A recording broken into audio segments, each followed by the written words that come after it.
Welcome to the Home Services Home Show, where you learn everything you need to. And a whole bunch you don't. I don't know if it's everything you need to, but we're getting there. I mean, when it comes to buildings and stuff like that, we got you. Right. We got that. So we're just going to get right into it today. Yeah. We got a bunch of snow up in your area, anywhere from like 6 to 10 inches of snow. Finally, winter in February showed up. Yeah. If you're from any place, around the country, I'm based in Madison, Wisconsin, and you're based up. We'll just say Green Bay. Let's say Green Bay. People know where that is. People know where Green Bay is. Green Bay Packers, obviously the best football team in the history of the NFL, so we know where that is. Right. Yeah, about 20 miles away. Sure. They got a bunch of snow. We didn't. It's February in Wisconsin. We have no snow. Weird. It's super weird. It seems like it just keeps moving. Right. I'm fully prepared to get dumped on in March. We're going to pay for it. March, like when you start to get days, they get to be like 40, 50 degrees and sunny, and then you're going to get a big snowstorm. 20 inches of snow. It's going to stay for 2 weeks. So annoying. It's going to be terrible. That's what's going to happen. It's wet and heavy, and it breaks stuff. Correct. But what we want to talk about today is you guys got snow up there. You're getting some this week. Really? Wednesday, you're going to get a good band. You're going to actually get more than us on Wednesday. Cool. Yeah. Snow. Use my plow. Yeah. Your snowmobile's still at my house, though. I've one at my house, too. It's in my trailer. That's not getting used either. Don't worry about it. It's fine. Whatever. We got snowmobiles to do all the snowmobiling, but we don't get any damn snow. So, right. Whatever. But we are going to have some problems coming up, and that's going to be ice dams. And that's a question that we haven't really had to deal with yet this winter, but it's going to happen in the next couple of weeks. I thought we'd just take a couple minutes and talk today about ice dams. Right. So there's some myths out there. There's some misinformation, I think. That's hard to believe. Fact checkers. Trust me, when we put stuff on here, the Facebook fact checkers come out in our comments. Which keep doing it, please, because it just... Producer Shane, keep up the great work. Yeah, I remember when we first started doing this, and we had a video go viral, and was not our goal. Right. But some videos that got 2-3 million views, and producer Shane calls me. He's like, "Dude, you got haters," and I'm like, "Oh man, that sucks. They don't hurt my feelings." He's like, "No, haters are great. However, the algorithm works. The more people that comment, the video gets so it's cool." But anyway, we hate away. Right. But the information we're going to give you is the correct information, at least from our standpoint. Right. And I like to think that we're kind of experts in the industry. We're pretty good when it comes to home performance from the attic up. Yeah. So ice dams, a lot of people think of ice dams as something that is 100% an insulation thing, or it's 100% a Mother Nature thing. And the fact of the matter is it's both. Correct. It's both. And we know this because we deal with it on gutters. Because our gutters are maintenance free. They work by surface tension, and a lot of times you can see more icicles with them because they don't allow the ice and snow to build up inside the gutter. Correct. They allowed it to slide off in the form of icicles. Right. So people think that there's something wrong with them. There's definitely not. It's actually a good thing. So why don't you explain how an ice dam starts? So let's first talk about the difference between icicle and ice dam. Okay. So an icicle, one's long. Well, one's long that you can see, right? And if you can see icicles, the ability to damage your house is probably a lot less than an ice dam, right? Because that's typically either on the front of your gutters or on the exterior where it really can't damage that much stuff. Ice dams, on the other hand, are a lot more dangerous because you can't necessarily see them, right? And that's ice dam is a layer of ice that forms on your roof that's usually above your gutters. That'll create like a little dam. That's the name ice dam. Literally a dam. As water runs down there, it hits it, and it starts to back up. And it's a freeze thaw. And you can't stop it, right? So once it starts, it just gets, the more sun that puts on the roof, the more ice that melts, snow melts. If I'm melting snow from inside the house, water just keeps going at it, and it gets bigger and bigger and bigger. And it typically forms on the outer edge of your roof, and the reason why is that is typically over your soffit overhang. Correct. Which is cold. It's unconditioned. Right. So what is going on 4 feet up the roof? Correct. Why are we making water? And that's always the question I ask people is, how are you making water? And there are days 10. Right. Yeah, there's days it's well below freezing, but you're making liquid water.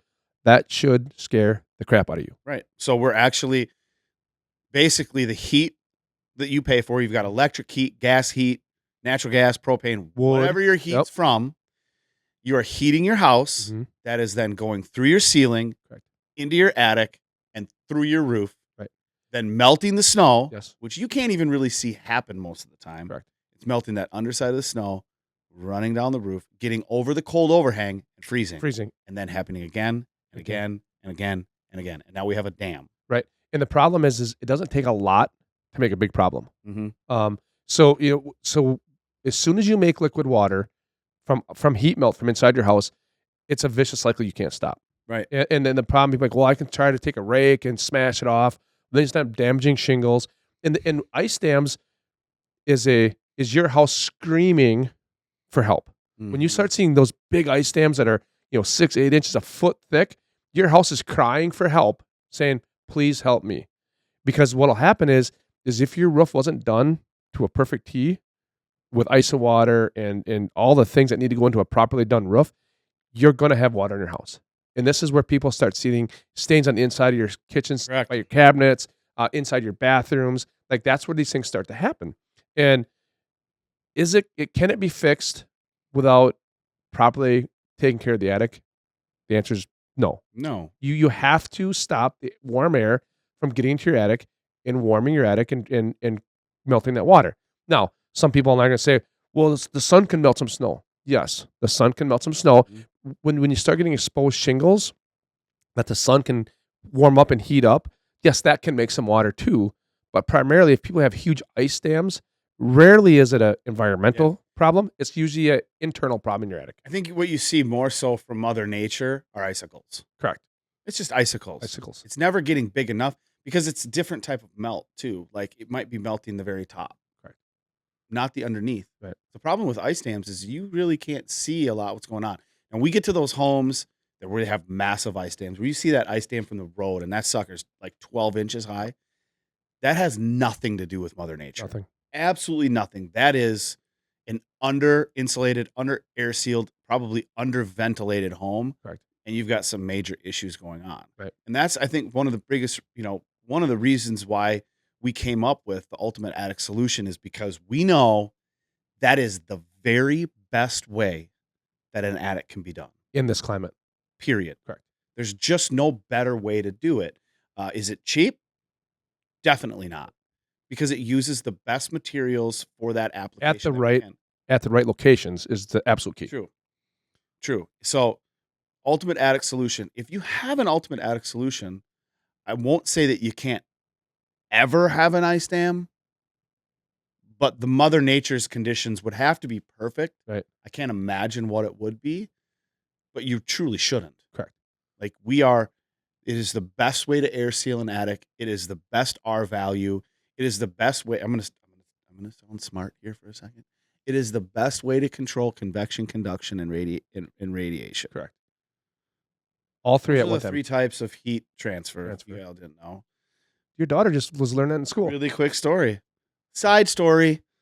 Yes. So my daughter was at school having to do some makeup work. I took her in after school hours. She had to do a science lab. And the teacher, we get in there and he says, hey, we're going to do a science lab on conduction, or the 3 types of heat transfer. Did you go, ooh, pick me. Teacher, convection, conduction, and radiation. He looks at me and he goes, wow, I didn't think anybody remembered that after high school. I said, I didn't. We live it. We live it. I use it every single day. And me and him had some of the best conversations, and he's a really cool guy. Shout out to, and I forgot his name. Oh, come on, Andrew. Lodi High School science teacher, awesome dude. He was there on a Friday night. Going above and beyond. He didn't have to do that at all. So it was awesome. Yeah, but so we talked about that. We took the science of how does heat move throughout your house, and that's when we perfected the ultimate attic solution. When people see what we do and how we do it and where we use it and why we do it, they're like, "Oh my gosh, this makes so much sense." Yeah. Like because in Wisconsin, we have to dominate that attic. You can't tiptoe around trying to do an attic. You can't do what's easy for the contractor. The hard stuff is the most important stuff. And that's why we decided when we developed the ultimate attic solution, we took care of all of the problems that most contractors don't want to do right. Because even when we'd go in an air seal, you can miss stuff. Because there's a human air factor that's... Well, hey, let's try to air seal without removing. Okay, good luck. It's impossible. And we run up against that all the time when someone gets another estimate and they're a lot cheaper. Well, are they removing your insulation? Well, no. Imagine. Okay, we just got snow. Okay. You got say 15, 16 inches of snow. This is real life here. Okay. This is a real life example. I want you to go out in your yard and I want you to pick up all the frozen dog crap in your yard. After 15 inches of snow. After 15 inches of snow. Good luck. I don't know why I just thought about Wow. that. Andrew, you just hit me in my mind. But seriously, oh yeah, right? I want you to go pick up all the dog crap in the yard buried under 15 inches of snow. That is like, I want you to go and air seal properly every hole, every penetration, every top plate buried under 17 inches of insulation. Not gonna happen. Impossible. Correct. You might get some dog poop picked up. Right. Not all of it. Not all of it. Here's the problem in your attic. The ones you don't find, you're gonna make worse. So that was my next thing. And when you air seal improperly, it exacerbates the problem in that area. It can lead to major problems. Moisture, mold. Yep. Ask me how we know. Right. We've done it. They keep on fixing them. We'll keep on. But we've done it. I've done it. We've made those mistakes, and I'm sure your guys have too. 100%. And we've had to go back, own up to it, do mold remediation, fix drywall. We're not perfect, but now we have a rule. We don't air seal without removing. Right. When we developed the ultimate attic solution, we solve for all the human air that could possibly be a problem. It's impossible to screw that one up. Correct. So, and that's the beauty. That's the beauty of it, because people are looking for a permanent solution, and I truly believe the ultimate attic solution is the perfect permanent solution. And sometimes it doesn't work for everybody, because guess what? It is not cheap. No. It is definitely not cheap, but we know it's the right way to do it. It's the best way to do it. When we do an ultimate attic solution for somebody, they're good forever. Correct. They'll never have to worry about it. And guess what? The best part of it is, you and I don't have to worry about it either. Correct. And people ask me, like, when you make decisions in business, like, what do you and Andrew always think about? That's it. And the honest answer is, I want to go to bed at night and lay my head down and know that I did everything for that customer I could have and should have, and that I have no regrets for the job we did. Yep. I will say this. We'll admit this. The only time that we've created a problem is when we tried to reach a price point that worked for everyone. Right. We couldn't do a good enough job, because guess what? Removing all the insulation, it's a lot of work. It's dumpsters, it's special bags, it's special equipment, it's a big vacuum. It's all of this stuff. Right. It's time. But we know that you can't do a right job. Just think of this. Just think of picking up all the dog poop buried under the snow. It's impossible to do. Happen. My wife's gonna watch. My wife's gonna watch this podcast, because we got this really cool dog. She loves a dog. I mean, it's the highest ranking member. She likes of the our dog family. more than you. I get 100%, right? But so she picked up dog poop. I'm gonna tell her, like, hey, honey, I want you to pick up dog poop with 15 inches of snow. And she's looking at me like, not a chance. You shouldn't air seal your attic that way. You can't find it, just like you can't find the holes, you can't find the penetrations, you can't find the top plates.